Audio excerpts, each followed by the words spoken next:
Hello, everybody, and welcome to this live stream. My name is Jacob Hansen. I am the host of Thoughtful Faith, and today I am joined by two of my friends and guests on the show. First off is Alejandro Rodriguez. Alejandro, how are you doing today? I'm doing great. I feel amazing. Very cool. Well, thank you very much for coming on. Alejandro, for everyone who doesn't know, he is kind of the head moderator and admin for the Latter-day Lobsters and Sorted Saints group on Facebook. Which how many people now are part of that group? I think about 3,600 now. Oh, 3,600. Give or take a few bots, right? Yeah, you always have to deal with those. Yeah. And then also today, we are joined by the one and only, the great Brad Whitbeck. Brad, how are you doing? Doing well. How are you guys? And for anyone who's been living under a rock, you should know that Brad Whitbeck is the voice of sanity on the Ward Radio show. That is how I am often described. Yeah.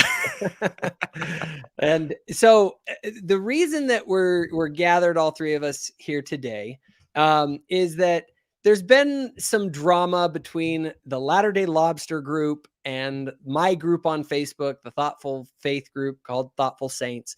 And sometimes there's some bad blood that exists between people there.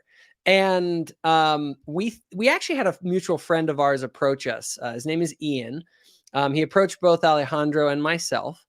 And he basically said, hey, he knows both of us and he's kind of like, he likes both of us. So he's like, you guys need to like kind of make peace between your groups somehow. Why don't you guys do something like some kind of a fundraiser together or something like that? And we thought, and this was all very much in the spirit of President Nelson's, peacemaking talk. We're all Latter-day Saints. We all sustain President Nelson as a prophet of God. And we believe in peace and in being peacemakers. And sometimes I think that when we're all online and things are heated, that it can appear bad. And so anyway, Ian said that he thought it would be a good idea. And Alejandro and I both agreed. We thought it was great. And so we decided to put together this kind of Ask Us Anything with Alejandro, kind of with his group, and me with mine. And then Brad here as the one who everyone knows is going to be apostle in 2029. And I'm glad it keeps getting pushed further back. That's good. And Brad, the great peacemaker and voice of reason. If you can keep Cardin and Kwaku, on track somewhat, then you can surely handle myself and Alejandro. Oh, for sure. So anyway, we are doing this, and what we are asking is if you want to ask us something, you can drop a super chat where you can donate some money, and then we will read your question to us and discuss it right here on the show. And all of the proceeds from this will be donated to help the victims of the fires in Maui. So just know that that is where all of the funds will go to help people that are dealing with that tragedy. I have a connection to Hawaii. I've been to Lahaina multiple times. I went to BYU Hawaii, so my heart goes out to those affected by that tragedy. So if you feel like donating today, want to drop us a question or a super chat, that would be great. And Brad will be kind of processing those. He also has some questions. So without further ado, after my long rant, I will turn things over to you, Brad, to kind of get us going. All righty.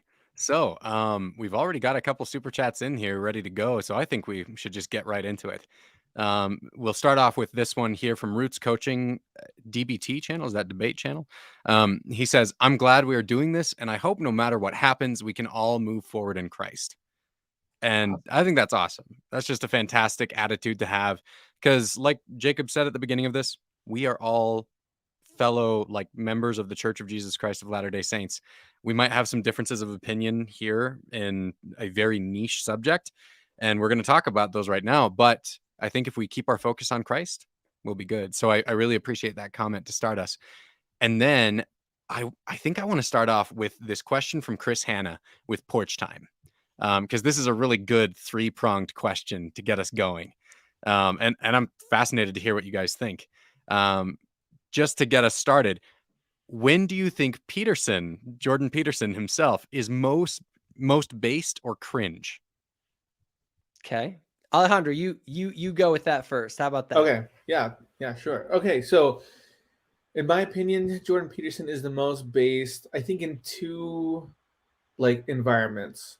One is when he's doing an interview, when someone is interviewing him, and if it's like slightly adversarial but not over the top, he really shines because you can hear like how he listens to a question, maybe reframes it, and then answers in a really brilliant way, and he's able to kind of like dodge all the assumptions that journalists make. And I think he's doing, when he's interviewed by someone, he really shines. I think when he interviews someone else, it sounds more like kind of like a therapist and not so much as like a cool interview. And then the second area in which he shines the most, I think, is when he talks about psychology of religion. So I'm thinking like his lectures on YouTube about maps of meaning and his thoughts on like, you know, why religion and ideology has like shaped the events of history. He shines the most there. Now, I would say he's most cringe on Twitter. Like his tweets are out there. Like I have him on notifications, and you know, I'll get his tweets and I'm just like, whatever. Like it's just, he just sounds like old man yelling at sky kind of a thing, and or maybe it's like old man yelling at sky in haiku form, and it's like, okay, whatever. Okay, So, we already have our first disagreement today. Oh, okay. So now, what do you think, Jacob? So here's the thing. I do think I can see what Alejandro's saying when it comes to his Twitter, but the thing, so people, whenever people see me on Twitter, they generally are like, you're kind of a jerk on Twitter. It's very much the same thing that Jordan Peterson gets, because so here's where I will, I'll say that I feel like I have I feel like, well, hey, I'm doing kind of what Jordan Peterson does. Like, I just will say the truth. And this is actually what I think is one of the base things about Jordan Peterson. He will tell the truth. He will say the unpopular thing straight up, no sugarcoat, especially on Twitter, because when you talk in a long form conversation, you can kind of really nuance things. You can kind of, you know, play the language game, where when you only have so many characters and you want to like really drop a bomb, and you kind of don't have to worry about a reaction, you can just drop the bomb. And so to me, I don't know. I just have a personality type that I just want my truth served up raw, fresh, and in my face. I don't need it fluffy and buttery. Just tell me the truth, tell it straight. And I kind of do that with other people. So that's one way I'm thinking he's based. The way I think he's cringe is the way that he ignores Latter-day Saints, because I make videos about how ridiculously consistent some of the things he says is, not only with general Christianity, but with like specific Latter-day Saint ideas. And the fact that like when he came to Utah, I think like 1 million people asked him like, hey, did you read the Book of Mormon? Like, have you ever thought about reading it? And he just like ignored all those questions because he was taking questions from the audience, but he would not touch the Book of Mormon or anything associated with it. And so that's cringe. Yeah, ignoring the Book of Mormon is definitely cringe. Yes. Yeah, no. So when I spoke with him in Salt Lake City, this was back in 2018, I gave him a Book of Mormon, and he said, I have a stack of these on my desk, you know, kind of a joke. Yeah. And but I think at a comedy club earlier that evening, some of the Lobsters were there, and I think someone asked him there too, like, hey, would you ever do like a reading of the Book of Mormon? And he said, nah, I'm too scared to touch it. So yeah, I mean, that's kind of lame. Yeah. So he knows. That's fascinating. That's interesting. Okay, so that kind of covers the first portion of Chris Hanna. And I think I want to cover some of these things about like the difference in purpose and what we're doing online. I want to have that be a little bit more of our discussion near the beginning. So Christopher Rice, I've got your question in here, and I'm going to save it for a little bit later, as we further into the discussion on like what we can be doing more specifically in our own lives, because we have a little bit of beef between Jacob and Alejandro that we'll need to get into. But I think maybe we'll see if this next question transitions us into there with porch time. The next one is, when is Thoughtful Saints most based or cringe? And I'm fascinated to hear both of your opinions on this. So Thoughtful Saints is my Facebook group, and it is the most based. It all just depends on the post. There just are some people that post things in the group that I'm just like, Well, it's a free speech platform, so I gotta let it go, even though this is just a ridiculously dumb post. I think the most cringe thing recently was a series of really ridiculously over the top surveys about what's appropriate sexually. And that got a little awkward and weird. So that was pretty cringe. But We my heard group, about that one. I allow my group to be pretty cringe. In fact, it can be really cringe sometimes, to the point that some people are like, Jacob, you got to do something about this. But the problem is that I think maybe this is the most base thing about it. The most base thing about the group, it's a free speech platform. Like, as long as you are not, and I'm really lax with the rules. Like, I allow people to kind of banter and get after each other a little bit. But when you start like full on dropping insults and attacking people, that is one of our rules. We will take action. But even then, like, I get a lot of people that are like, hey, this person like is saying that like this is really stupid what I'm talking about, or like that's ridiculous, and they feel like they're personally attacking them. And it's like, it's got to be really explicit. So I would say the base thing about Thoughtful Saints is that it is it's a free speech platform. Like, you can be a rabid exmo as long as you're not just what we call shit posting, for lack of a better term. We'll allow you to, say the things that you have issues with. So it's you kind of can get all perspectives there. Cool. Okay. And Alejandro, Okay, what do yeah. you think? So I'm not in Thoughtful Saints, so I don't see much of your activity. The only activity I do get to see is when people like take screenshots and post it in Lobsters, and people like have a laugh about it. So I really don't know exactly what goes on in there. But the thing that has been the most annoying about or cringe about Thoughtful Saints is people from Thoughtful Saints will come over to Latter-day Lobsters and say, "Hey, where's Jacob Hansen?" And I'll be like, "He's at Thoughtful Saints. Like, go over there." And it started happening like every now and then, and we're just like, whatever. But then like lately, I think because your channel has kind of blown up, so is your Twitter. We've just gotten the question more and more. And me as an admin, I'm like, I answered this question 20 times. I'm just gonna like stop answering this question. So that for me, that's like, it's like you have to make me work more as an admin, and that's annoying.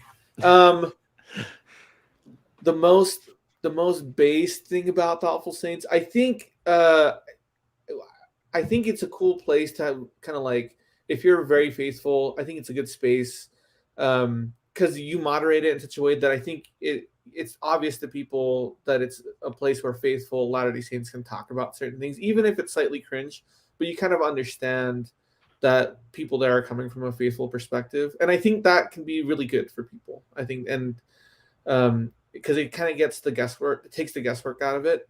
Lobsters, on the other hand, it's not obvious where people are coming from. You really have to kind of engage with them to really find out what their position is on like the church. But in Thoughtful Saints, it's kind of more obvious, like, oh yeah, everyone here is like more on the faithful side, and that's kind of what you can expect. So I like that. Cool. Okay, so we've got a little bit of based and cringe that we've seen on the side of Thoughtful Saints. Now, the next part of this question, the final part of it, is, when is the Latter-day Lobsters the most based and cringe?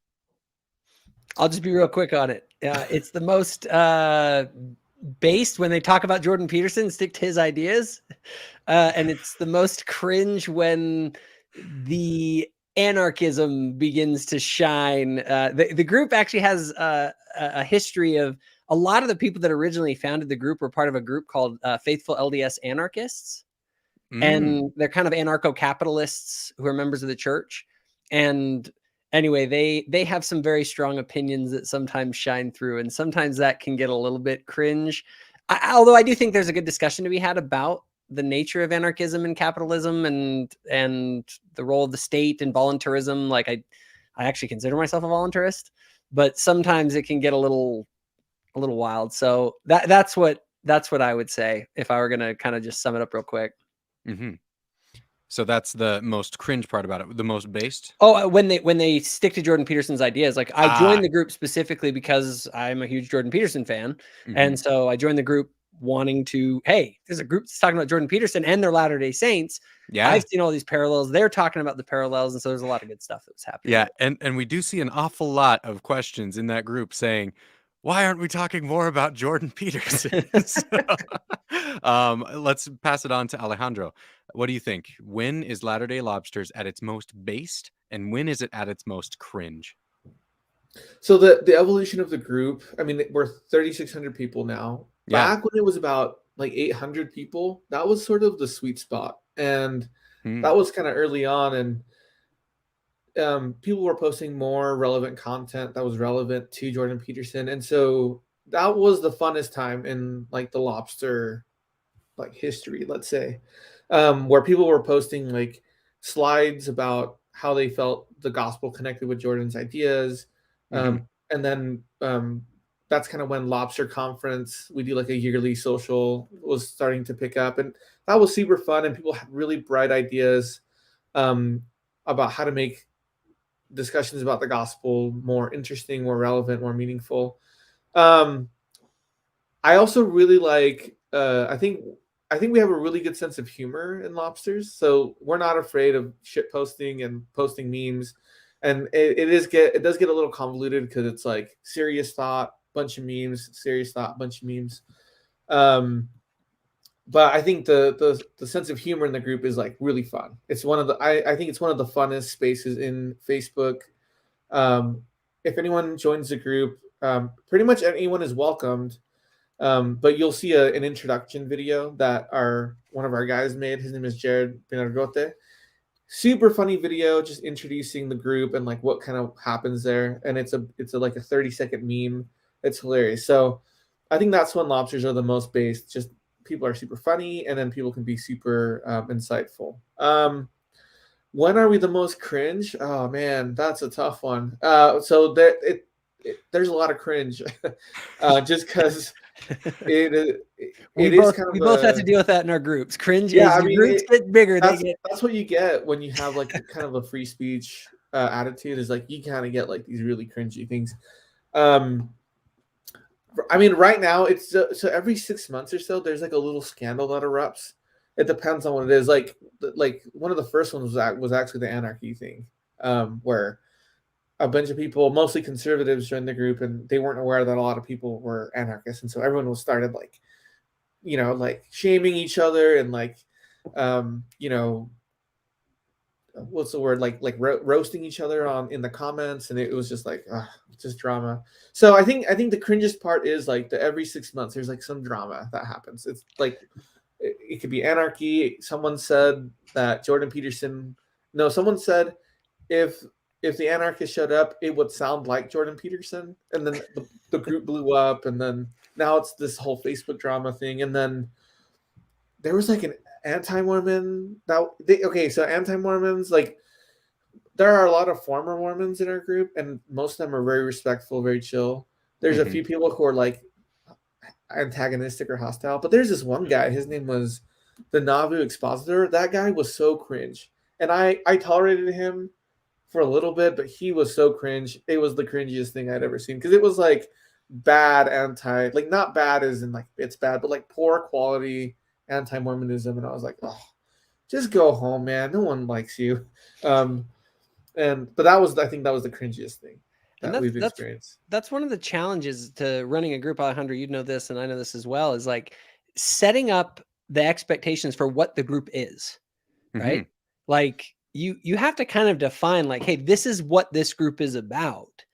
And so that way there's sort of lines to where like, if you fit in the group or not. And also then what to expect when you go into a group. Because if a group has no mission or purpose, if it's truly just a free speech forum, just everyone get together, say whatever the heck you want, insult each other, whatever, it really becomes a place that it has no purpose, and it ends up being just like kind of a gross, crappy place. And so I like to have it be as broad as possible, but without totally like being just a crap show of anything goes. You know what I mean? Yeah. I mean, I think if you compare like the different groups or the different spaces in free speech, It's like on one end, it's like those groups where like you say anything and you're booted, right? And that's really lame, or you're blocked. And then there's like 4chan, where it's like just total chaos. There's no structure. You can post anything. It could be as egregious as possible, and there's just nothing there. It's like that's like the dark corner of the internet. And then I see where you're coming from, and then my approach to all that is yes, but like as minimal regulation as possible. Agreed. Like I want to be limited government as possible. Yeah, exactly. Okay, so that I think kind of segues nicely into this next question that we had from Christopher Rice. So he has first a question for Jacob and then a follow-up for Alejandro. So Christopher Rice asked, Jacob, what would you have done differently? Any regrets? And Alejandro, what is the path to redemption and readmission for the Lobsters group? Peace. So I think before we answer that, let's give everyone a little tiny bit of context to help people understand, and then move into answering that question. Yeah, and I kind of want to avoid anybody playing blame games in this particular thing right here. I more want to just talk about sort of what happened. And then I had been a member of the group for quite a while. There were several members of the group that I didn't get along with well, and they didn't get along with me well. And I will fully admit, just so everyone knows, there were a couple instances where I kind of like lost my temper on people. Granted, I think that there were some things that people had said towards me that were pretty ridiculous. I do, and I'll let everybody know this. Like, I do have a limit. If you harass me, call me names, insult me, and just do it over and over again, like I have a level of patience, but I'm the kind of guy that like, if you were to say certain thing in front of me, I would hit you in the face. Okay. Like I consider myself a peacemaker, but if you come up and like make a certain sort of insult, like I'm sorry, there's a level at which you don't tolerate someone coming up and doing certain things to you. That's me. Maybe I'm just a hothead. Maybe I need to repent of that, but that's kind of where I'm at. And there have been a couple times online where I legitimately lost my temper, and then I'll just rip into someone else with no filter at all. Okay. So I'm not going to say that everything I've ever done in the Lobster group is perfect. And if you want to talk about something that I do regret, I do have regrets for various things that I've said online over the years that, and so I don't ever say that all of my online interactions have been perfect. With that said, in the context of me having issues with certain members of the group and thing, and some people really not liking me for various reasons, there was a conversation that had gotten very, very personal about a particular member of the group and a sexual assault allegation. And if someone wants to know the details of exactly what happened, they can go on my website, thoughtful-faith.com. I have kind of the screenshots of what happened and all of that. And then I had posted the next day something that, in hindsight, I do think, looking at the language again, to talk about something I might regret.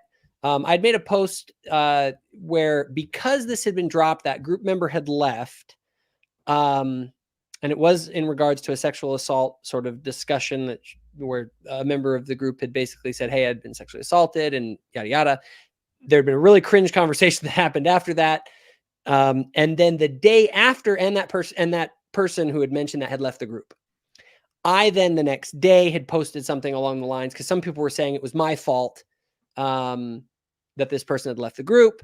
And so I kind of, to defend myself and also to have a discussion, I had posted something along the lines of like, hey, to what degree does empathy dropping, and I use the term empathy bombs, which might have been sort of a bad thing, but basically bringing up personal trauma in a conversation where you're trying to rationally deal with something, how does that help a conversation or hurt it? There's a whole book about that I had recently read back then. It's called Against Empathy. It's actually a really interesting book about the way that empathy can be problematic if it's not properly kind of controlled. And so anyway, I thought it was an interesting discussion to have. I think emotions were extremely raw at that time. Now, that person had left the group. I would not have made that post if that person was still in the group. I do think that was a problem, but I regardless made the post. And using the term empathy bomb, all right, maybe that was a little bit over the top and not sensitive enough. And I could admit to saying like, all right, that might not have been the best way to handle the situation. But again, if people want the details of exactly this, I don't want to go too into all the details just for privacy's sake for some people and all that, and not rehashing things too much, but they can go to my website, thoughtful-faith.com. On the blog section is kind of the breakdown of what happened. So anyway, that's kind of the long answer, but also some of the regrets that I've had in my interactions just in general in Latter-day Lobsters.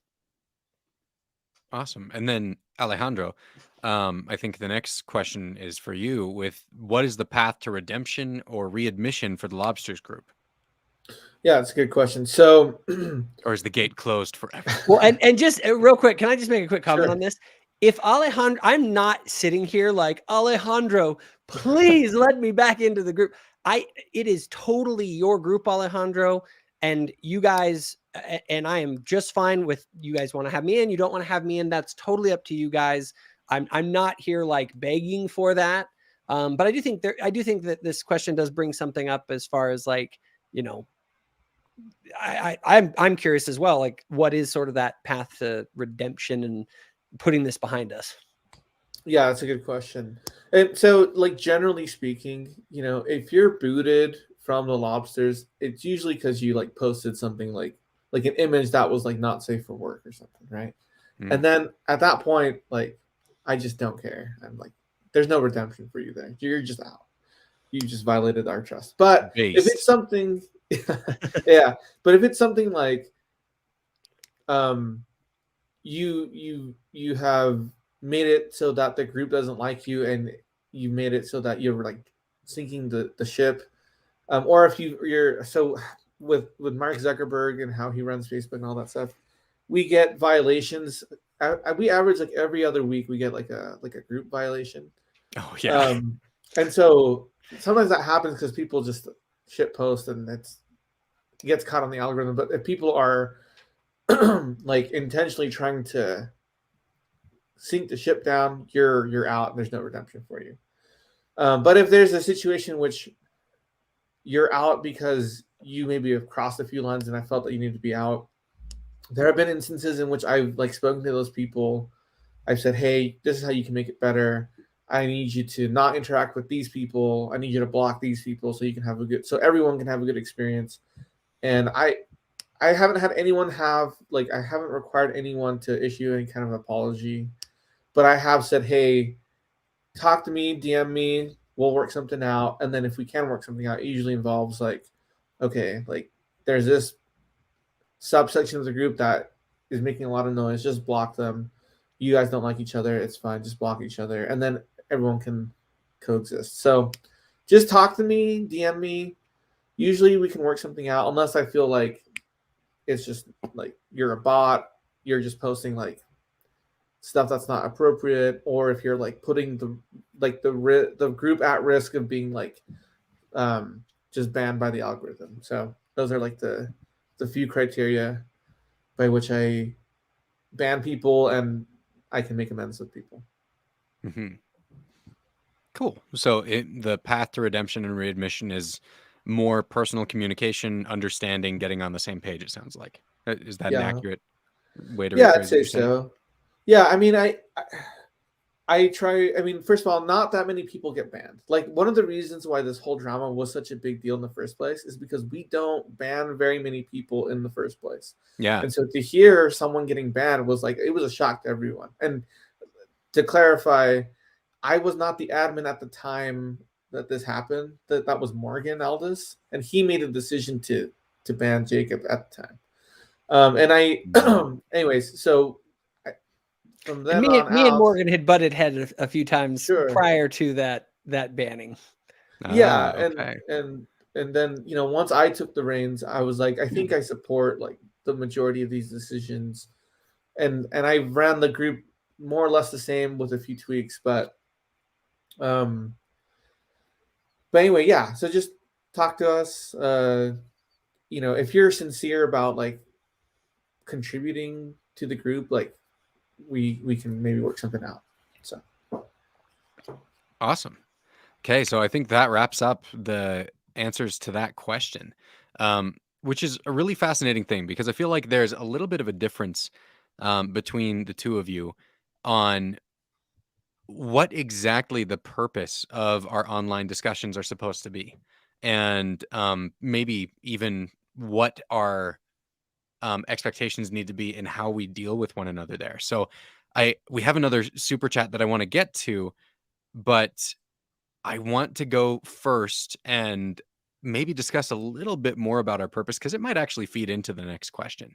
I want to talk to you guys about what the purpose of Latter-day Saints Online even is. You know, you're running two different groups, Thoughtful Faith on one side, Latter-day Lobsters and Sordid Saints on the other, which are really not all that ideologically opposed. They're actually very similar in a lot of ways. I think there's a decent amount of crossover. I'm in both groups.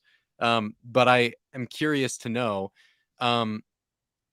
maybe we started off with a Peterson quote, and this one was one that Alejandro sent to me.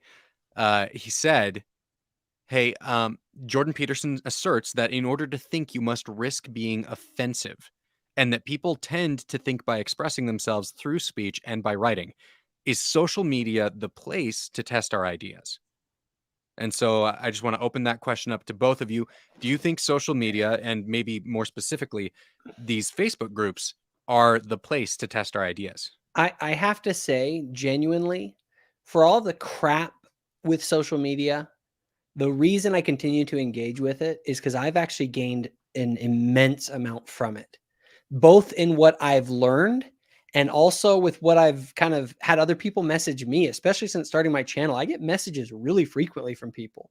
Just literally the other day, I got one from a recently returned missionary who told me how much my videos and things helped him. Right now, granted, I do think that there's different quality to the discussions online. I think that it's like social media is a tool that can be good or bad, and I think it's about learning how to use it. I actually got started in all of this. The only reason any of this is going on, my group, my channel, any of it, goes back all the way to like 2012. I started, I think, one of the first like Facebook groups that was dedicated towards these kind of discussions back in 2000, I think 11 or 12. Okay. It was called Think Tank. And I just invited a whole bunch of people. And I got to know, like, Jackson Washburn joined this group back in the day. Like, this is like, I had a whole bunch of people that now a lot of them can't stand me. But my whole point was to sort of use this group to try and ask people who think totally different than me how they arrived at those conclusions. And I also started going into groups that were very, very different from me.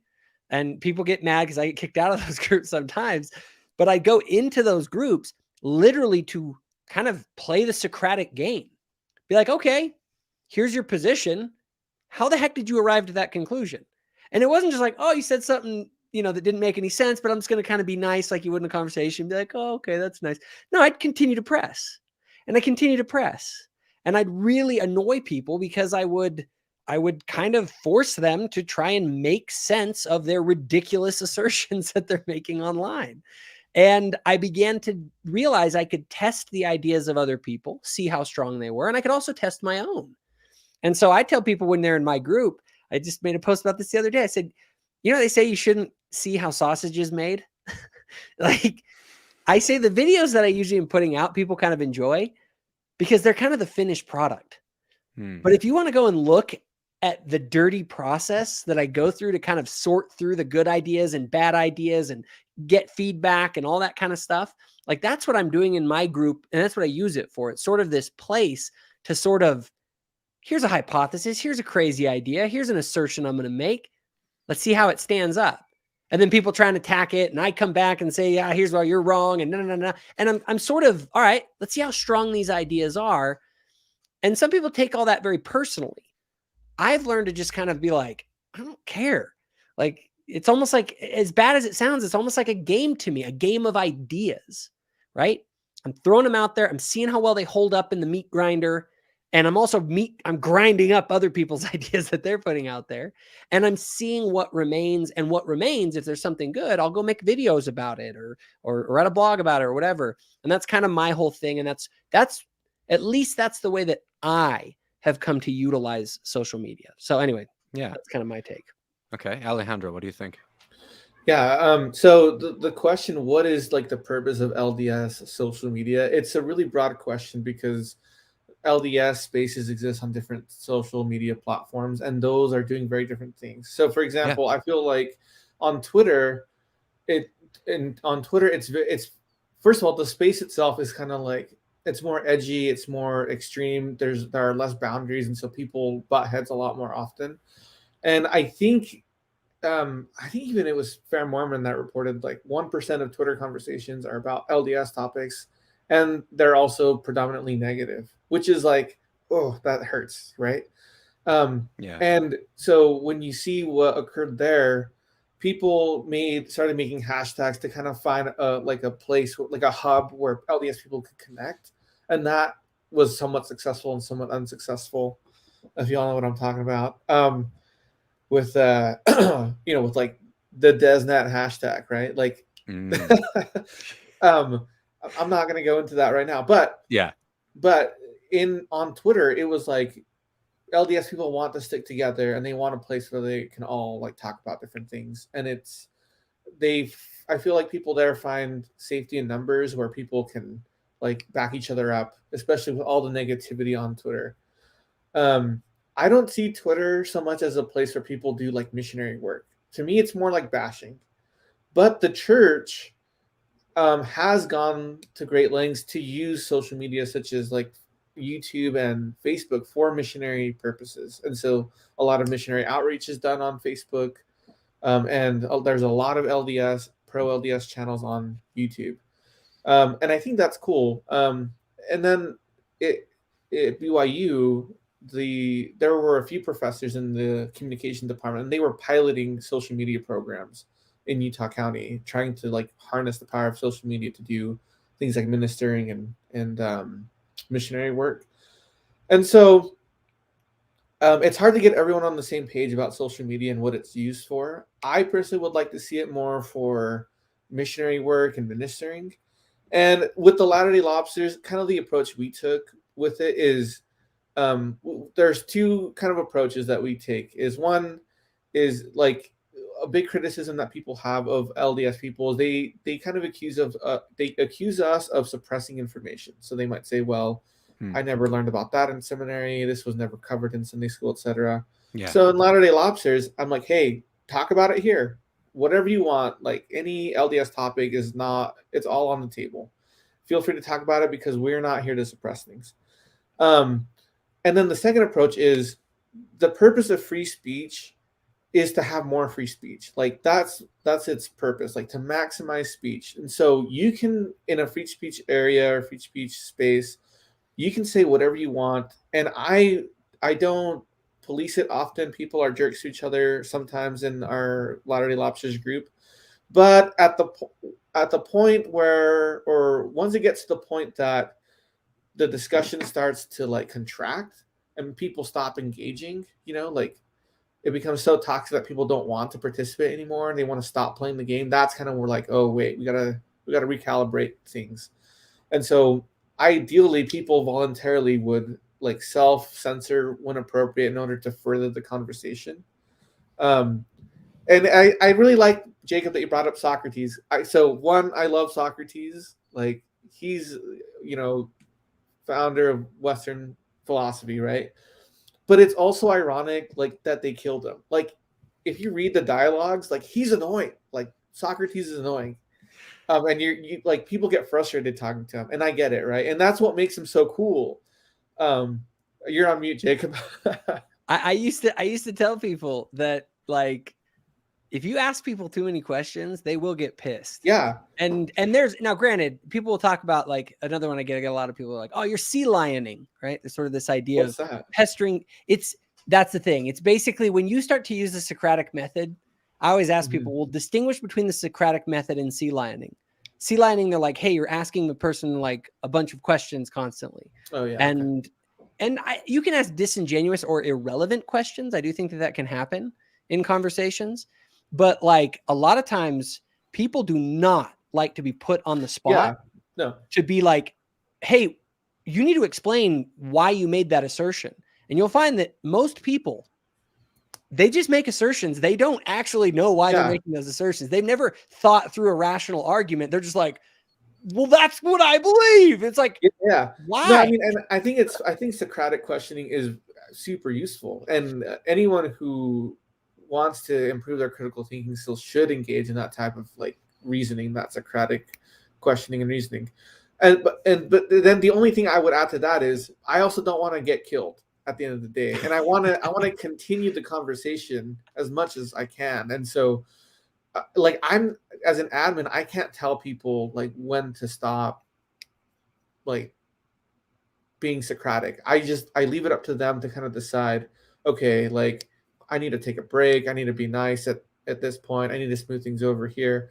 And people are ultimately responsible for their relationships. I would just say ideally people should voluntarily people should be able to say whatever they want, and they should be able to self-censor when needed to continue the conversation. And I think that depends very much. That's why I think groups are so important, because like if you go and just post on social media for grandma, Uncle Bo, and and your former boss, and you're out there dropping bombs, it's like, whoa, there's a reason that we meet in church on Sunday to discuss certain things, right? And there's a reason that there are forums for these kinds of things. Now, to your point, and I think this is very important in social media.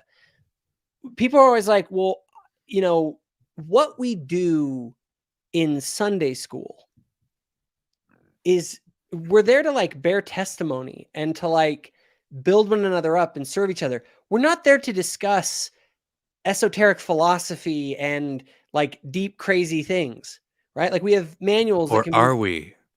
I would say no. Like, well, I don't know. I have some thoughts about that. The church. Well, here's the thing, and maybe that could go to our next question about. All right, now, and maybe you want to let's go to that question. I think. I actually do want to tie this in because I think that this is a really fascinating thing because we're talking about basically an online forum where we're interacting on a very personal level with people that we can't see, right?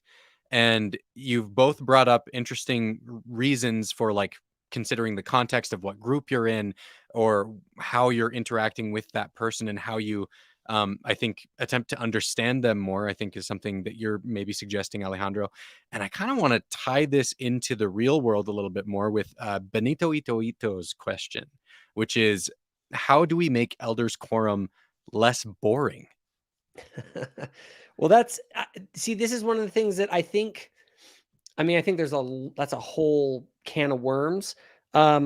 But I think there's one thing that we have to recognize. Like if you're talking about elders quorum meeting on Sunday, you're talking about 2 times a month.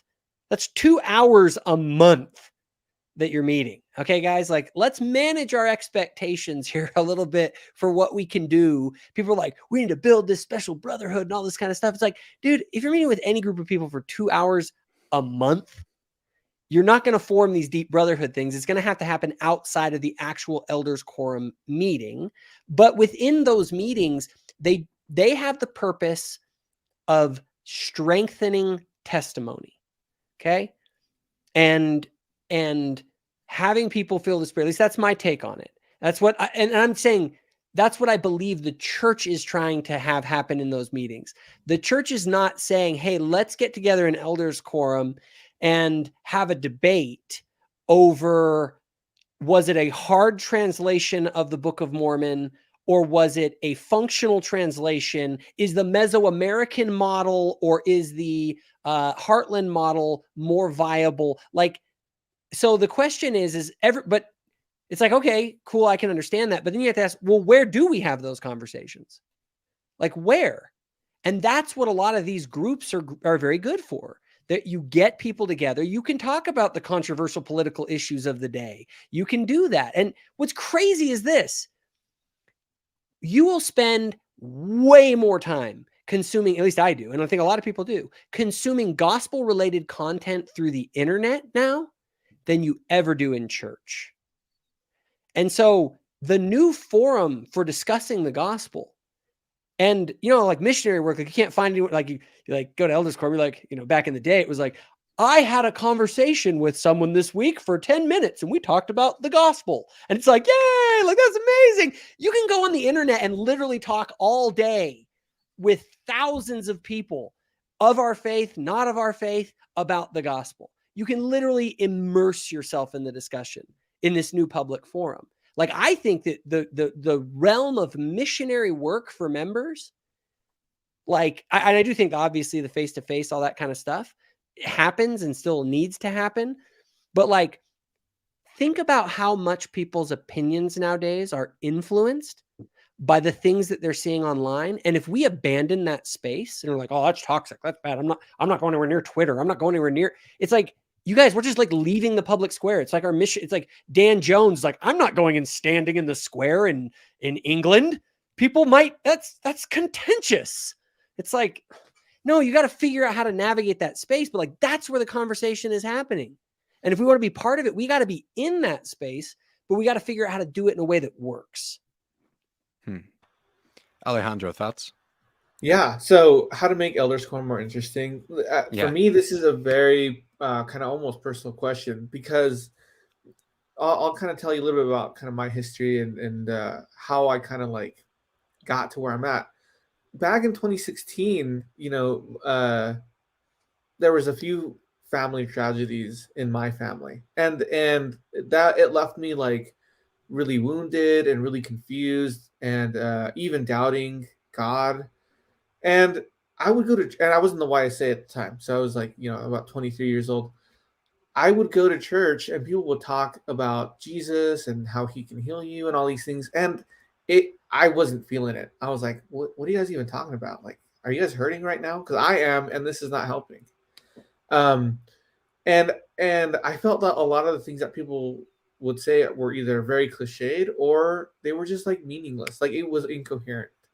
And I was like, this isn't good, and this isn't helping me. And I thought, well, if I'm just like the average Joe and I'm confused at church, then there's got to be more people like me confused at church.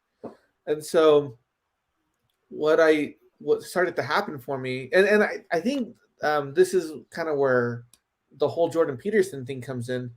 Right around that time is when Jordan Peterson started blowing up. And one of the things that I was most impressed with him about was he was able to take like really complicated psychological ideas, and when he would lecture, he would take those ideas and present them in very simple and compelling ways, and applicable ways, and be like, wow, I've never been to a psych class that's so engaging like this, where he's sharing stories and sharing how it's applicable and sharing what the relevance is to the culture and all these things. And I'm like, wow, that's incredible.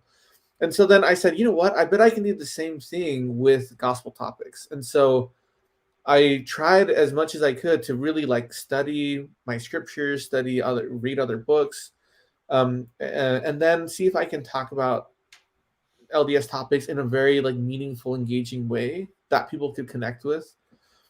And that was helping me in my faith grow. And then I had a chance to test it out the week before I left my YSA ward, where I was living at the time. The bishop asked me to speak, and I said, all right, I'm going to put some of this to the test. He gave me like a scripture. I wrote my talk. I literally plagiarized Jordan Peterson, put it right in there, and kind of gave it like an LDS spin. I'm like, let's see how people react to this. Yeah. And I gave the talk, and the response was overwhelmingly positive. Like, people were texting me all week. Thank you for preparing that. Thank you for talking about this. Best talk I've ever heard. And this has happened to me on more than one occasion where I may have done something similar. Yeah, I mean, it's really good. Like, it feels so good when you've prepared something and you try to really connect the dots and you try to make it as meaningful as possible. And I think that's how you make it not boring, is like make it as meaningful as possible, and make it like meaningful in two senses. One, that it's intelligible, and two, that it's actually like significant to your life. Yeah. And you can take any lesson and do that, and Elder's Quorum will be not boring, and it won't be like we've all sat through like super like pretentious like philosophical Sunday school lessons, and we're like, oh my god, kill me, but it doesn't have to be that way, and it can still be meaningful, engaging, and people will love talking to you. And I think that's the way forward. It's like, don't prepare something that's so boring that people are asleep, and don't prepare something so like high-minded, philosophical that people think you're a pretentious jerk. You got to be somewhere in the middle where you're like taking ideas and making them very accessible to people. Very nice. I think I really appreciate where you both are coming from. That first off, part of it is going to be difficult in just the small amount of time that we have with our elders quorum. I think you bring up a good point there, Jacob. But I really appreciate Alejandro, you bringing up the idea that we need to be making things more meaningful in order to try to make it more impactful for people that we're meeting with. And I wonder, I guess this leads me to another question before we get to this next super chat that we have. Is there a way that you can take some of the discussions that you're having in places like Thoughtful Faith and in Latter-day Lobsters and bring that kind of stuff into your elders quorum in a faith-affirming way that's going to help people their faith in a new way and help them come closer to Christ? Because I think that's the key purpose of our elders quorum lessons. You kind of touched on this, Jacob. It's to strengthen people's testimonies. It's to bring them closer to Christ. I guess part of my question there is, can those online discussions that you guys are fostering in your groups be the kind of thing that can enhance what's going on in your elders quorum and help bring everyone to a fuller understanding of Jesus Christ? Yes, 100%. I think that I frequently bring insights that I've had from the conversations I've had in the group and or things that Dr. Peterson has talked about that I bring into the group. I don't necessarily like say, hey, Dr. Jordan Peterson said XYZ. I just will say what he said because the truth is the truth, right? One of the things Brigham Young has this excellent quote of basically, I'm going to paraphrase it, but essentially the elders of Zion need to go out into the world and find truth wherever it is and bring it home to Zion, right? So if Dr. Peterson has said something that is true, just say the thing that's true. You know what I mean? Like, I think just today, I didn't quote Dr. Peterson, but I was paraphrasing an idea that he's talked about because it's true. It doesn't belong to Dr. Peterson. It's a true statement. It's that human beings need to carry a load. We were talking about setting goals today and in the youth programs, how we need to set goals. And we talked about one of Dr. Peterson's big themes is that, look, if you don't have a goal in life, if you don't have a mountain that you're trying to climb, you'll sink into nihilistic misery because you don't have something that you're trying to actually like get out of bed for, right? You have to have a meaningful mountain to climb in order to have a meaningful and happy life. And so if you're feeling that, and this is all stuff I'm saying that ultimately it's all consistent with the gospel. It's all very much true things that the gospel that the gospel teaches us. And it's interesting to see how often you can see the things that Dr. Peterson is saying.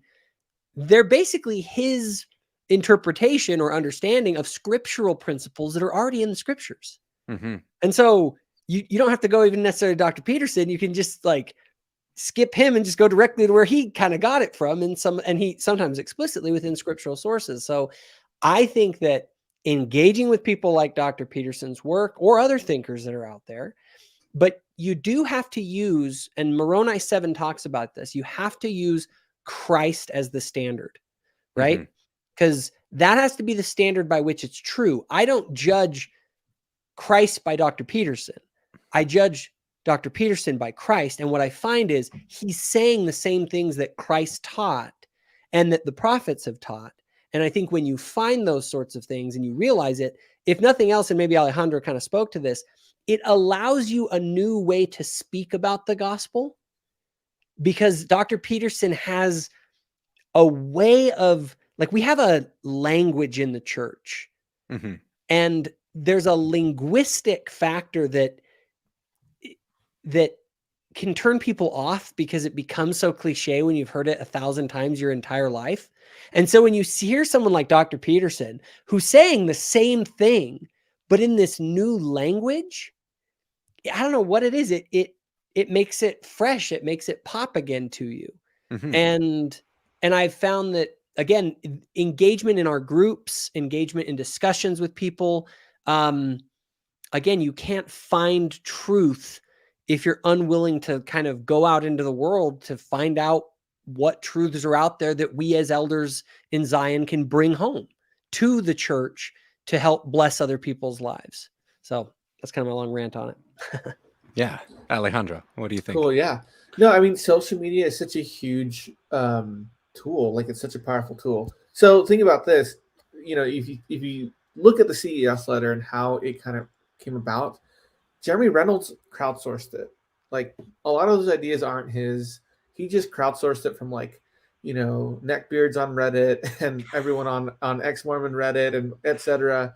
And then he compiled his CES letter, and it was like a huge hit, right? Which is like really good. That's actually like a really good business practice. It's like he basically validated his business idea right there and then. But we can do the same thing with social media. I mean, if you're preparing a lesson with groups like Thoughtful Saints and Latter-day Lobsters and even LDS Twitter, you can say, hey, what should I take into account when teaching this? And you can get feedback and people can comment. And then you have to be selective about what you're gonna take from these groups and what you're going to present in the actual classroom. And that goes with some of these thinkers too. Like just like Jacob said, Jordan Peterson has a lot of great ideas.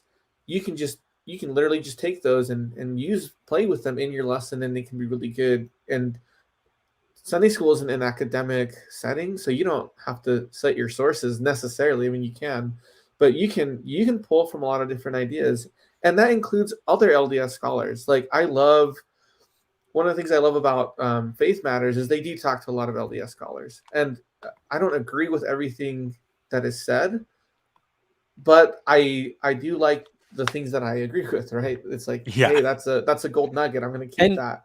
I'm going to make a quick note on that because I've said so much about Faith Matters. Yeah. I do have issues with things that are said in Faith Matters and some things that I have very strong opinions about and issues with. But I also will say that I would even say the majority of Faith Matters content is actually good. And then to another point that you brought up, Jacob, is I think it was Elder Maxwell that said, he was addressing this to BYU professors. He said, we need professors to be bilingual, one that can speak the language of the gospel, and then that can also speak like the academic type of language, Yep.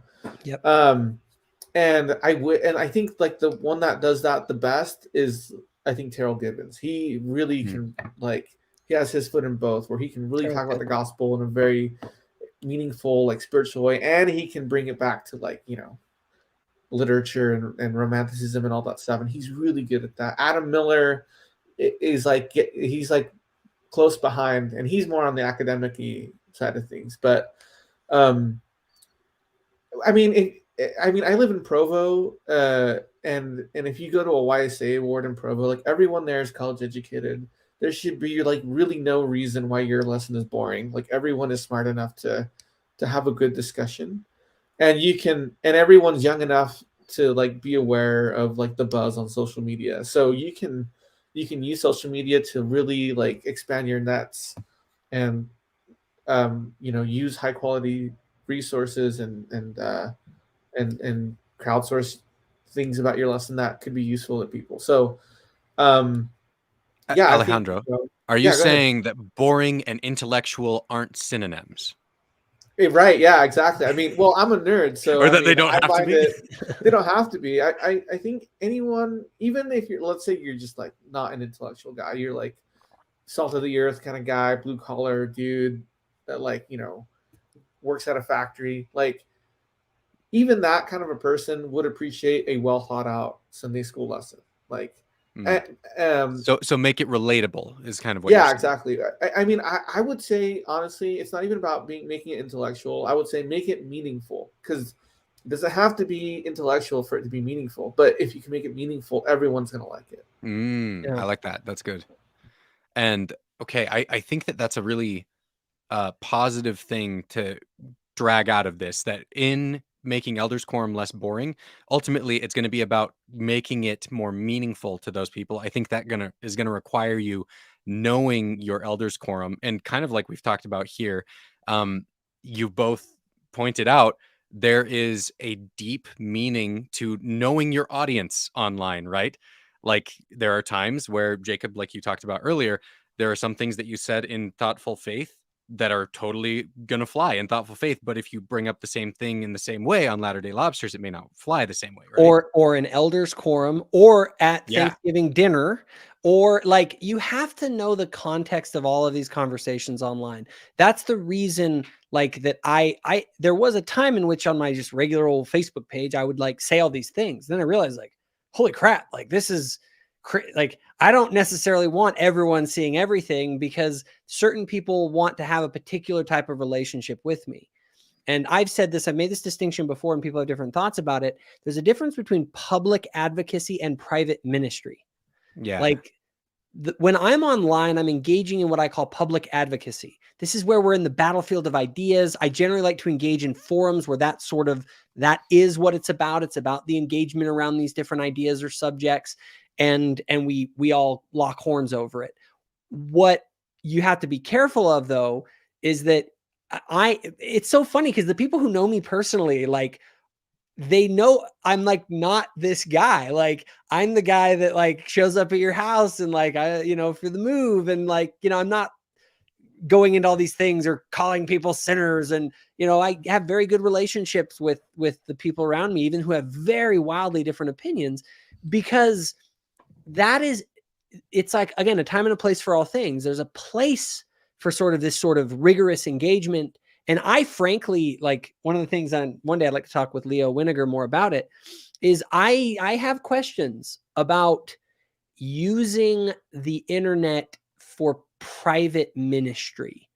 I think I found that I don't know that it's a great place for it unless it's explicitly for that purpose. The internet can be I don't know. I have mixed feelings about that, but it is definitely, it has to be the place where we're engaged in public advocacy, because it's where public advocacy is taking place in society.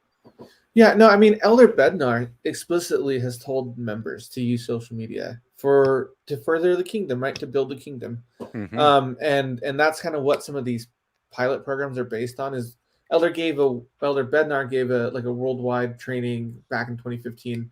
I think it's called Flood the Earth with the Book of Mormon. Go check it out.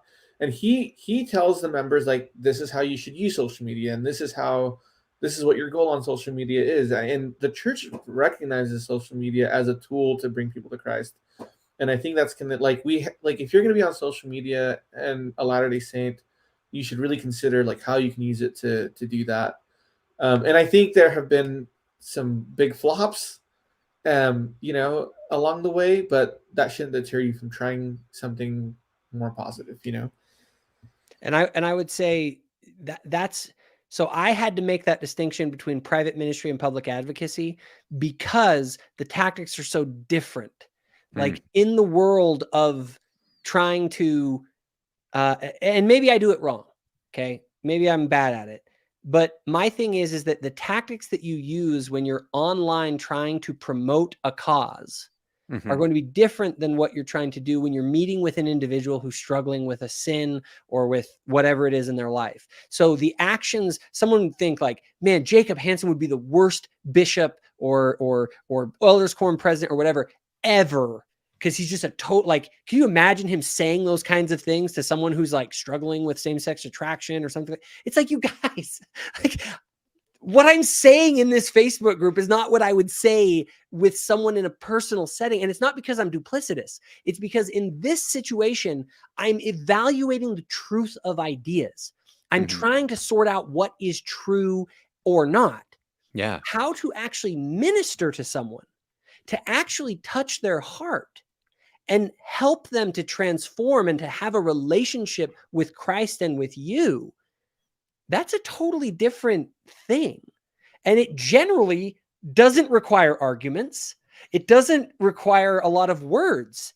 It's generally just like being there with someone, crying with them when they're struggling with something. Like there's that famous quote from Thomas Aquinas, or not Thomas Aquinas, from I think it was, who's the patron saint of all the animals? I think it was St. Francis of Assisi. Maybe it was Aquinas. I can't remember. Are you sure it wasn't St. Ash Ketchum, or is that? It was preach the gospel, and when necessary, use words. Assisi, yeah. And I've always loved that quote. And people have to recognize like what I do online and what I think we have to do online, it's gonna be different. Like I think it's a more complicated game than people realize. Yeah, no, I agree. So our culture is in a really weird space. So I do research for BYU, and one of the things that we're trying to explore is why people leave religion, and we're looking at it from like a developmental psychology perspective. And a big theme that is coming up within our research is this theme of hypocrisy, which I think is super salient right now because we are all in the public eye. I mean, anyone can snap a photo of you, anyone can pull up your tweets, and people see it's like, one, we're in the public eye, and two, people don't have a very sophisticated view of hypocrisy. Are you saying like, people are dumb is the main reason? I won't say that they're dumb. I will say that that's the nice way of saying people are dumb. They're not very sophisticated. I will say, the average intelligence of an American is certainly far below the most exceptional, the brightest among us. And look, I'm not trying to say people are dumb. I'm just saying like that Canadians don't have this problem. Yeah, no, I get what you're saying. Sorry for putting words in your mouth. Continue. No, it's just, I mean, there's all sorts of things that our culture is unsophisticated about. Hypocrisy, how to disagree, counseling people. It's like we're all twisted in America. It's almost like being told not to discuss religion or politics all growing up made us really bad at it now that we're doing it, right? Right, exactly. So I think, I don't know, maybe I'm just more self-conscious. I really try to, like, if I'm in the public square like Twitter, man, I try to be very careful about what I tweet. In Lobsters, I'm more like loosey-goosey. I'll say crazier things because it's more of a closed environment. But Twitter, like, I have no idea. Like, I suspect I'll be canceled in 20 years, right? Because of my tweets. I'm surprised I haven't been canceled yet for my stuff on Twitter. Yeah, I mean, I'm a little bit embarrassed by my Twitter account, just so everybody knows. Like, on one hand, I do like to be able to have a place I can just like throw bombs, but also, if there's a place I might lose my temper, it might be on Twitter. And these aren't deeply. Do you want to talk a little bit about why? Oh, sorry, Alejandro, you had more to say. No, I was gonna say Twitter is like the most frustrating space I've ever encountered. Like, it's so it's horrible. But anyway, yeah. So it's like, if you're going to be in the public eye in any capacity, I would say, like, think twice. I'm not going to tell you what to say, but you should think about what you're going to say, and just be careful because I think that was the biggest problem with DesNat. It's like, people can be terrible online. I don't really care that much, but the moment you say you represent like a group of people or church or whatever, then I'm like, whoa. You better watch out about what you say because you're claiming to represent other people, and that can be really problematic. Yeah, and so I guess this kind of goes nicely into our next question from Chris Hanna. And now that we have been really like focused on the good and the uplifting, let's just throw down and just be horrible about this. Who's the biggest problem? The Progmos, the Desnats, or the anti-Mormons? You want to know what's funny? I think the biggest problem is the fact that we create all these ites among us. That's actually my answer. I think the problem is sin. Yeah. And the biggest problem is sin and falsehood. I think that I don't like to use these group labels. I like to just say it, to use a Jordan Peterson thing, it hides things in the fog. You create these generalized categories and you create fog. I want to know, what is the specific idea that we're discussing, and is it true or false? That's what I want to know. I don't care if it's coming from the Progmos or the Desnats or any of them. I want to know, is it true? Is it false? And is it right? Is it wrong? Does it align with Christ or doesn't it? Again, going back to Moroni 7, anything that brings you closer to Christ, that builds and aligns you with him, is good. And you have to argue, if you're a Latter-day Saint or a Christian in general, from that premise. You have to make the case, this thing that I'm saying is right, good, and true because it aligns with Christ. And that is the rubric, that is the frame of reference that we need to bring to all of this. So progmos, desnats, I'm not anti-Mormons. I'm not saying that, I don't want to say that, oh, all are equal or any of that, because that doesn't, it plays into that very discussion. I don't care. What I I noticed care you is, didn't mention desnats. well, and desnats or normies or any of the other ways that we want to divide everybody up. Yeah. And I'm not going to say I never use those terminologies, and I probably shouldn't, because the idea is I want to break down the ites and just have one standard. Christ.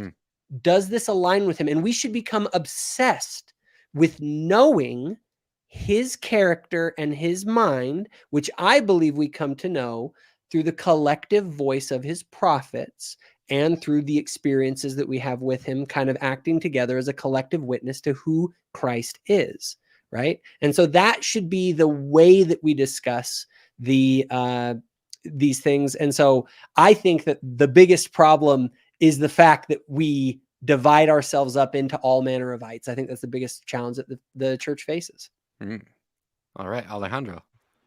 So yeah, I do agree with much of that. For the longest time, I did not have a Twitter bio because some group or another group was going to like judge me for what I have on there, and then like just dismiss anything I would say. And so yeah, I think labels are like by definition they're prejudicial. Like you can know what someone's about before you've interacted with them, and I don't think that's very, very good. On the other hand, though, who's worse or better, progmos or what was the other one? Desnats or anti-Mormons? anti-Mormons? Okay. Yeah. Oh, that's a good question. This is really tough. Okay, so Jared Pinargote, the guy that made our orientation video, he came up with this really awesome idea that no one's gonna like because it kind of burns on everyone. He basically said progmos and like the not the Mormons, but like the progmos and the desnats are just like they're just like the flip side of the coin. And what he was saying was like these are people that the majority of like Mormondom, let's say, these are people that are kind of like on the edges of it, and they're not taken very seriously by the majority of members, and because of that, they're resentful, and they want to expand their sphere of influence, and so so in order to do that, you have to be kind of like more and more shocking, and so for the desnats, it's like, it's like 4chan Uber shit post approach to getting attention, dabbling into like far right or even racist things, like anyway, like things that Quako's experienced from Desnat. Yeah. And I think people, those people are trying to get a reaction. They're trying to like thrust themselves into the limelight.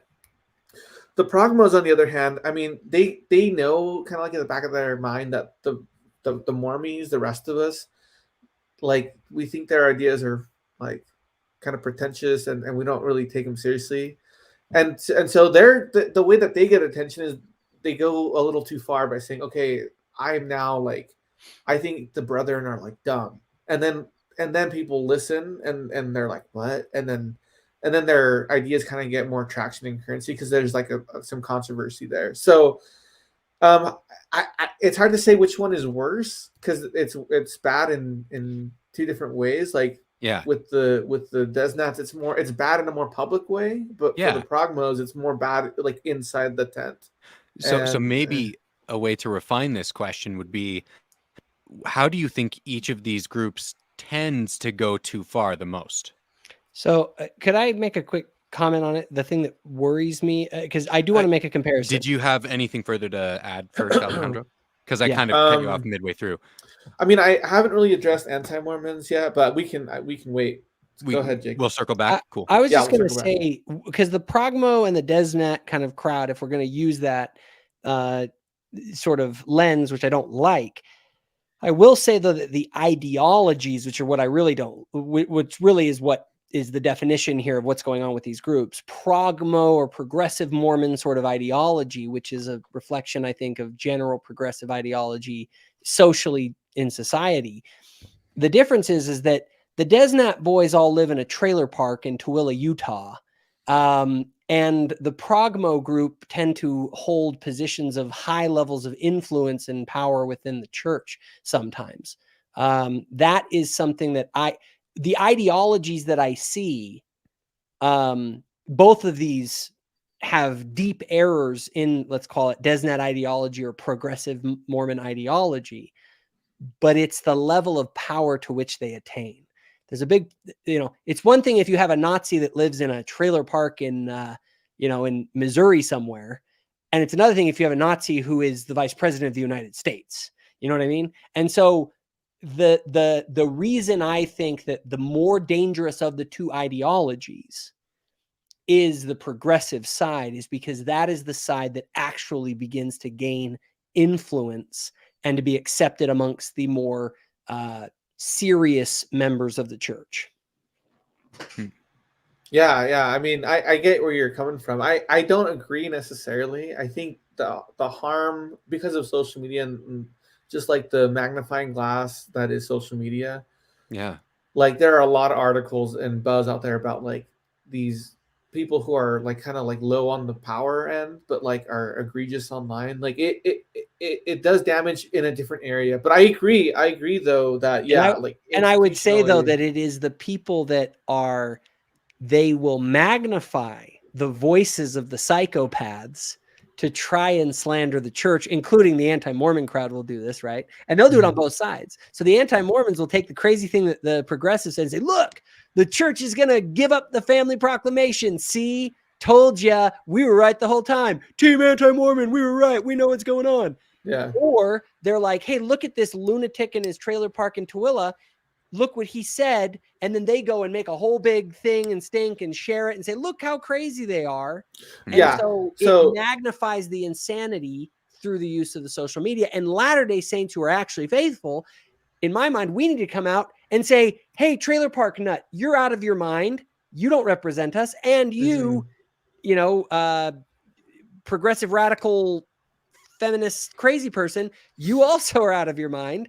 And we need to go to the brethren. And that's where we can gain what the church is actually, about. Yeah, and I do agree with that. And to me, that's like kind of what I was saying earlier. It's like the flip side of the same coin. It's different. It's like different domains. Okay, now I will say this about anti-Mormons. First of all, former Mormons, like people who have left the church, there's actually a lot of different trajectories that people have when people decide to leave a religion. Yeah. It could be joining a more mainstream religion, or it could just be like being a nun, like a NONE, not a Catholic nun. Like they don't identify with anything. Yeah. And then like a small portion do become like actively hostile towards religion. I think those people they do have like a personality profile, and that is that they're very high in openness, and so they are the first ones to like find the newest platform. Like they're the people that get to TikTok first, and they're the people that they start podcasts first, and they do these things first. Whereas the general membership is a bit more conservative, and they don't have a need to like express themselves as quickly on like the latest and greatest platform. That's actually a good point.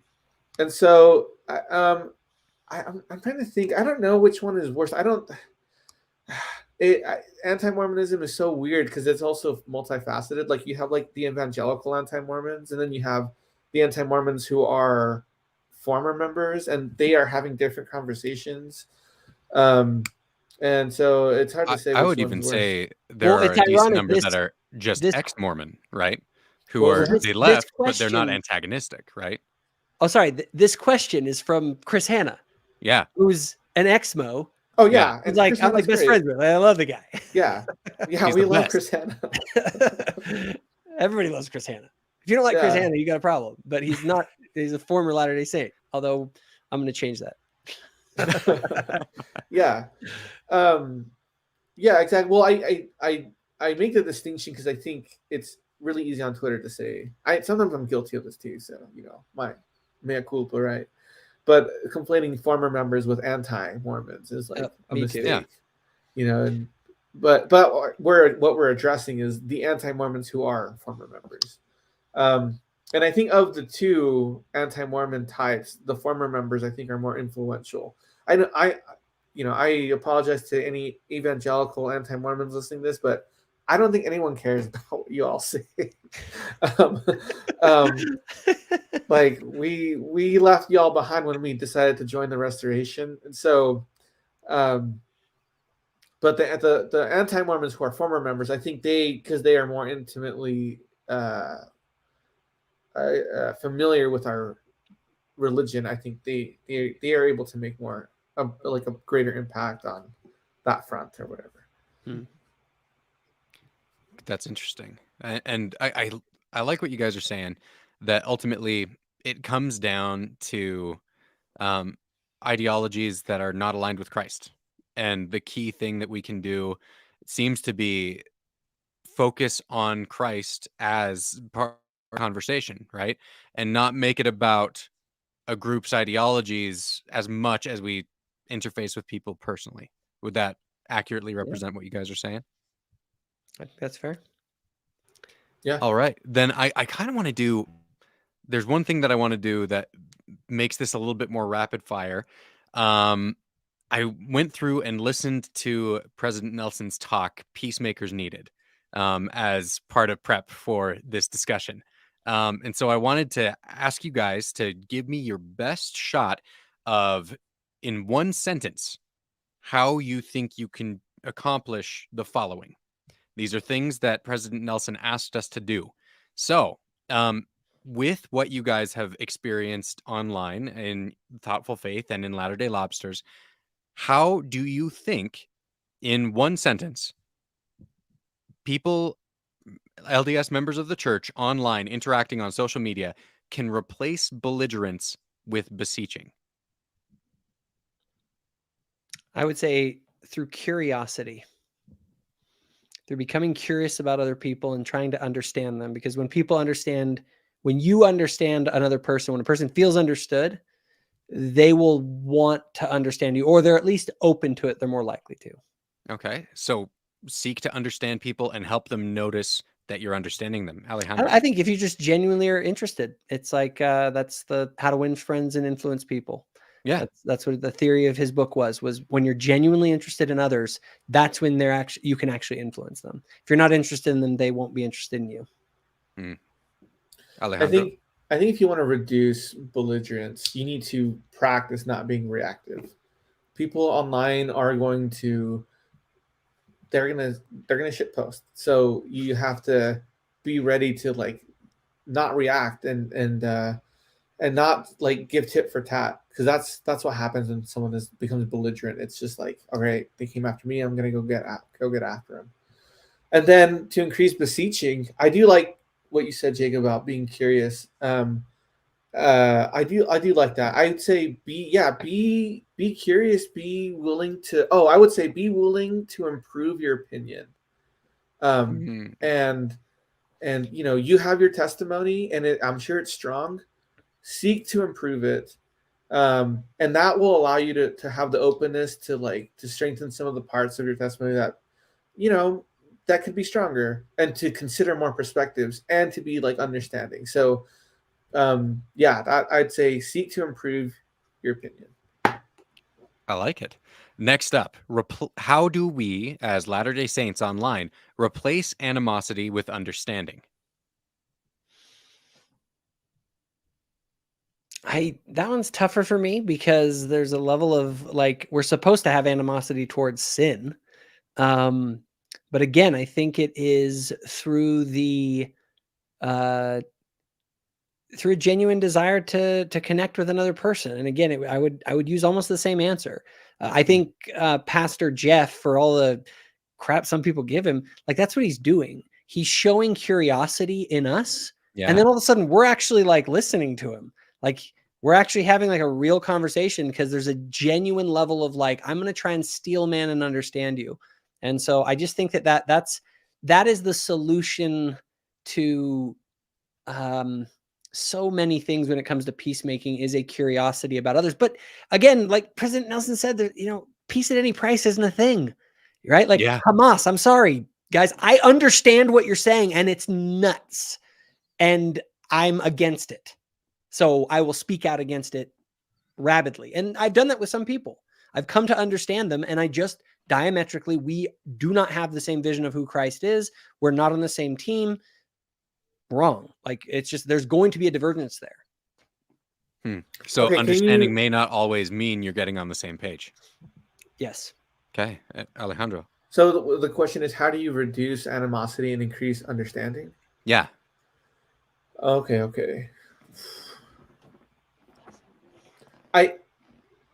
I think, especially on social media, it's a tough one. I think people are going to be. I honestly think, okay, it's a balance. It's like, I think turning the other cheek really is like the way forward. Like, if someone is a jerk to you on social media, your response should be to forgive them, and to like turn the other cheek. But I mean, on the other hand, it is like, peace doesn't come at any cost. And so I think at that point you have to say, like, you have to understand where you have to stop engaging and say, okay, this is a fruitless conversation. No one wants to be persuaded. I'm going to be nice, but I don't have to continue engaging. I'm not going to respond. I think one of the worst things about Twitter is that people use like the blocking feature as like a badge, like, haha, I got blocked by so and so, and it makes it incentivizes people to like shut other people out. And I don't think that's healthy. So don't go for those cheap wins. Like, just, you don't have to engage with people, and that should be a win. You don't have to wear a block badge like it's a badge. Cool. Okay. And now the next one, and this is going to be augmented, I think, a little bit by something Jacob said in our prep. How do you replace contention with peace? And as part of that, I want us to consider, is there a possibility for conflict without contention? Is there possibility for conflict in a peaceful way? Yeah, I think for me, and I've thought a lot about this, and I think Paul actually wrote about it. He kind of said our conflict isn't with flesh and blood. I look at it as, I'm not attacking people. Okay, I have no problem with anyone. I'm, like Paul said, of the sinners, I'm the foremost. Like, put me on there. I'm no better than any of you. Okay, anyone who I talk about sin, like, just know that I have sins too. I have lots of them, and I don't rank mine as oh, you're a bad sinner, but I'm just a little sinner. No, I don't have that sort of mentality. I believe in the conflict is with sin. It's not with sinners. And so when I am out talking, I'm talking about ideas. I'm talking about truth. I'm talking about what makes us miss the mark. I'm not talking about people. God knows their hearts. God knows their experiences. And most people have, as the song says, sorrow that the eye can't see, problems that I can't see. But that doesn't, but the issue is that we have to have conflict with sin. Like, we are Christian soldiers marching as to war. We are, like, what is it we're battling if not sin? Right? Like, but in that process, we have to make sure that our battle is with sin and not with the sinners. Right? Mm-hmm. And I take that to a very extreme level, to the point, like, the Hamas terrorists. Like, yes, I believe that they need to go and have a meeting with God, but I don't hold, like, it's kind of that movie saying, your issues with God, I'm just here to arrange the meeting. I believe that can happen, but that literally that a person should not hold hatred towards anyone. They should will their good. They should love everyone, including Hitler, including the Hamas terrorists. You should actually have love in your heart towards your enemies, which is to will their good, to will that they would change and repent and be your brother as you would want them to be with you, right? And that is a challenge. And I'm not perfect at it either. But what I'm saying is I think that's the ideal that we're supposed to strive for. So sorry if that's much longer than a sentence answer, but it's a very tricky topic. And in essence, we fight sin, not sinners. I like it. Alejandro. Nim, I got sidetracked with Jacob's response. What was the original question? The original question being, how do we replace contention with peace? And is there possibility for conflict in a peaceful way? Conflict without contention. Oh yeah, okay. No, I mean I love the verse. I can't remember which section. The famous Doctrine and Covenants verse, right? Like, if you need to reprove someone, show love afterwards. I think honestly that's like the best way. Like, Mm. yeah, we disagree with people. I disagree with people all the time. But I think at the end of the day, like, my goal is to show them, like, even if I disagree with you, I think you're still someone who's worthwhile, who's someone worth talking to, and I can respectfully disagree with you. So just be loving, like, even if you disagree with people. I mean, it's really hard to like with the whole Hamas thing. I mean, yeah, the comments surrounding that have been like disgusting. Let's just be honest. Um, but when really it comes down to people interacting on you online, it like, if the back and forth becomes personal, you're actually like connecting with that person on a certain level. Like, there are friends that we have that, and they're like our sparring buddies. Like, we appreciate them because we're able to spar with them online.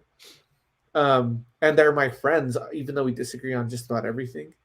But just, if people are disagreeable, like, show love towards them. And I think no matter how the disagreement ends, I think people will they'll find it won't become contentious. It'll just be a disagreement, and that's good. That's a win.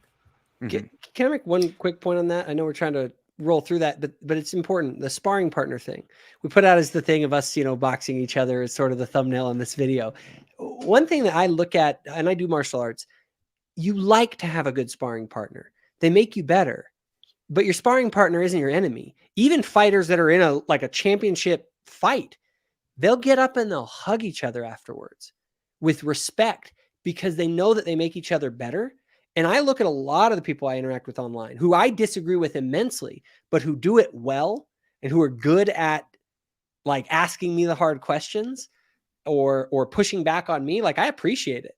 Cause like, if I'm surrounded by a bunch of yes men who are all like, yeah, you're so smart, you're so great. It's like, I don't need that. I want someone to try and show me why I'm right or why I'm wrong by pushing me on it. And so you need those sparring partners. And so when I engage with people online, I hope people realize that is what I'm doing. Like, I'm inviting you to join in a sparring match with me, and I'm going to swing, and you're going to get hit in the face maybe, and I may get hit in the face. But it's sort of like, don't take it personal. We're trying to sort out life. Like, that's what we got to do. Yeah, I think that I really like the way that it's put in Proverbs 27:17, where it says, iron sharpeneth iron, so a man sharpeneth the countenance of his friend, right? Mm-hmm. That there's a lot of room for us to improve one another. And I think this harkens back to something Alejandro was saying. Be willing to improve your own position, right? Don't view yourself as completely static in where you're at. Recognize that you still have room for growth, and that's going to help immensely. I love that. Any other thoughts on contention and how to replace contention with peace? It sounds like it's almost you want to have a shared purpose in it to get away from sin and come towards Christ is the right way to do it, and to separate ideas from people so that you're not attacking people, but trying to help get bad ideas out of the way for everyone's betterment, right? And anything else to wrap that up? Yeah, I think, and this has helped me a lot on Twitter. If I'm interacting with someone, and the moment, it's a weird phenomenon. I get this more on Twitter than on Facebook, but I will write something, and someone will say something else, and they won't address what I've written, and I stop engaging. Like, if people aren't addressing what you're saying, then I stop engaging, and that prevents things from escalating. But it also filters out the people who like aren't actually willing to engage with you. Like, some people are just there to put words in your mouth or to get their little cheap shot on Twitter.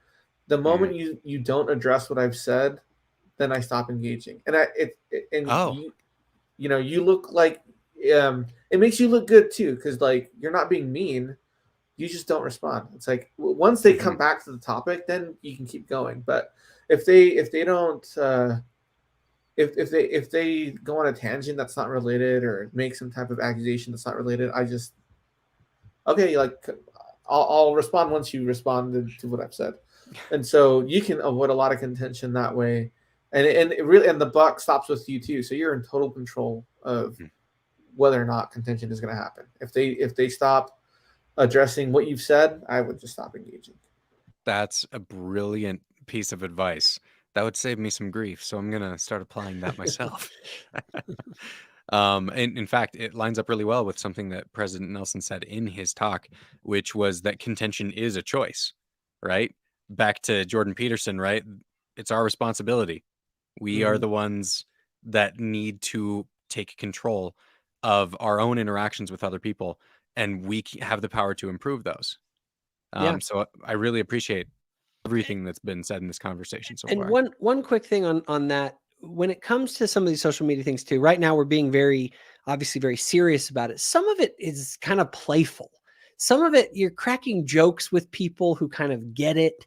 There's an internet culture of humor that also exists.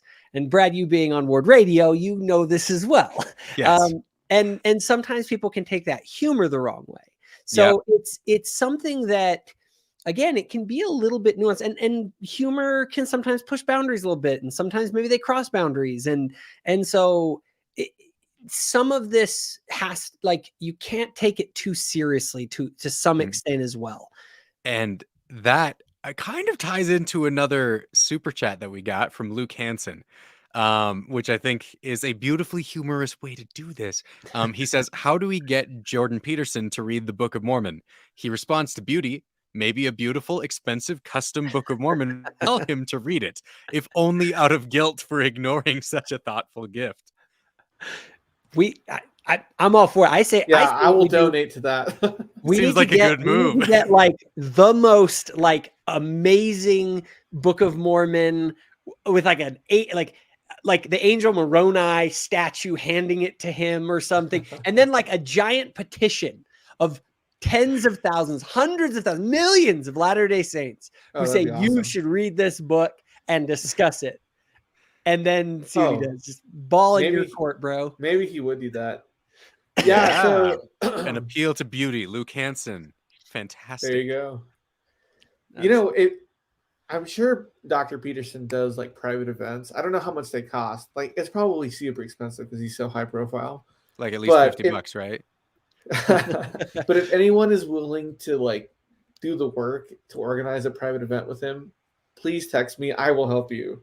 I that's so worthwhile to me. If we got him to do a private event and had him read, and it wasn't recorded, so he can save face or whatever. No one like, I mean, you could fill an auditorium of Latter-day Saints alone in Utah. Oh, for sure. For a non-publicized discussion between him and like Terrell Givens or someone. Oh yeah, you know what I mean? Like I asked Terrell once, and he said he was like, yeah, I don't think he'd return my call, and he was like being humble about it. But I'm like, no, man, he totally would. Like, they both love Dostoevsky; they can make it happen. Or even better, I thought President Holland or Jeffrey. Oh, that'd be great. Elder Holland. Well, could you imagine that discussion? I'd just be like, dude, I would die. I would die happy. I think so. Here's one of the criticisms that people have brought against us, the Latter-day Lobsters, which I think is kind of valid actually, and that is, is Jordan Peterson like our de facto quorum of the, is he like our unofficial apostle, right? Like, do we take calls from him? Is he like our C.S. Lewis or something? Then for some people it kind of is that way, but I think if anyone wants to get Dr. Peterson involved in LDS circles, just be aware that like we got to make sure we don't snub the brethren while we're at it. Make sure we keep the focus on them. Yeah, no, I agree.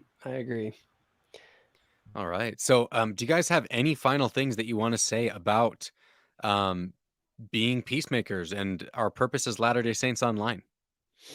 I think we should wrap this up, and then we have one more maybe slightly related super chat we can address, but There's a closing business on that one, I think. So yeah, yeah. I would just say, for me, I sum it up as follows. What I do online is primarily public advocacy, not private ministry. Okay. I am engaging in the public square, in the big discussions, both inside the church and with people outside the church on matters related to the gospel. My primary sort of polished product is going to be found in the YouTube channel that I produce with the videos that have actually put some thought into and done.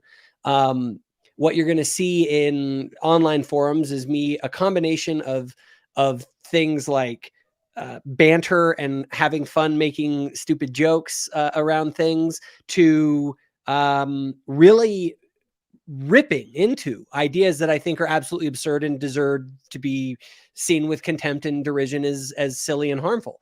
And so that space, it is not a pretty space for a Latter-day Saint who is super high in agreeableness, which I think Alejandro would agree. Most Latter-day Saints tend to be very agreeable people.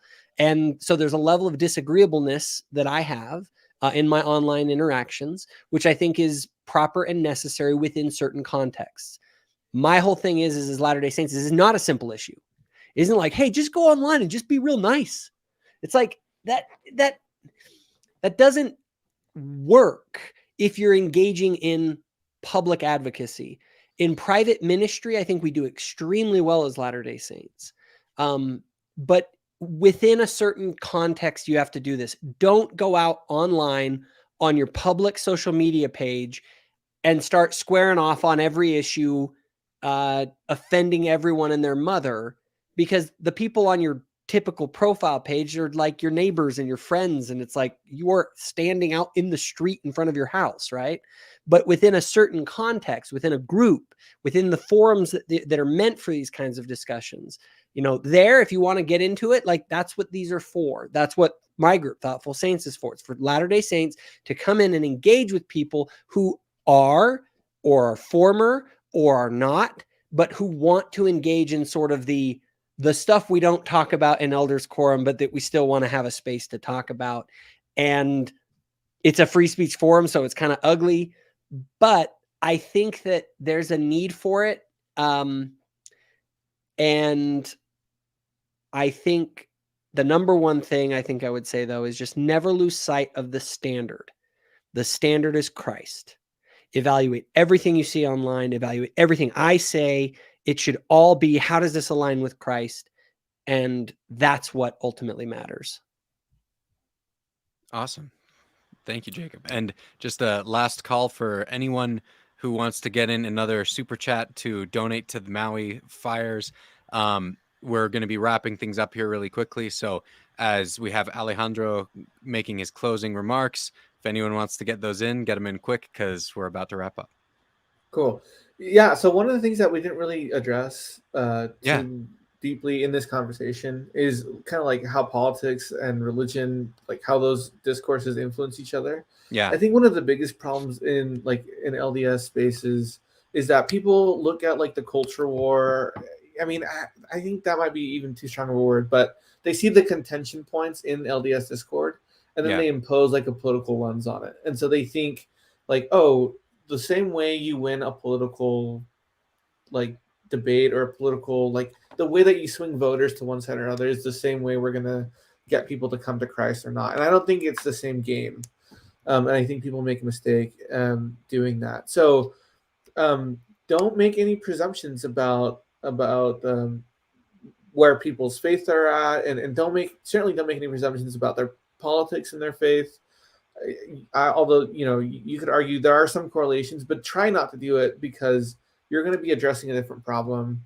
And if you want to avoid contention, have a fruitful conversation. Meet people where they're at spiritually. Try to leave politics out of it, and stand up for what you believe and be bold about your testimony. But kind of like what Jacob was saying, if you need to do private ministering to do that, to smooth people over, do that, but just be firm about your convictions in public. Hey, this is what I believe. I'm not trying to be a jerk about it. If I am a jerk about it, talk to me. I will minister to you, you know? And I think that's a great recipe for success online.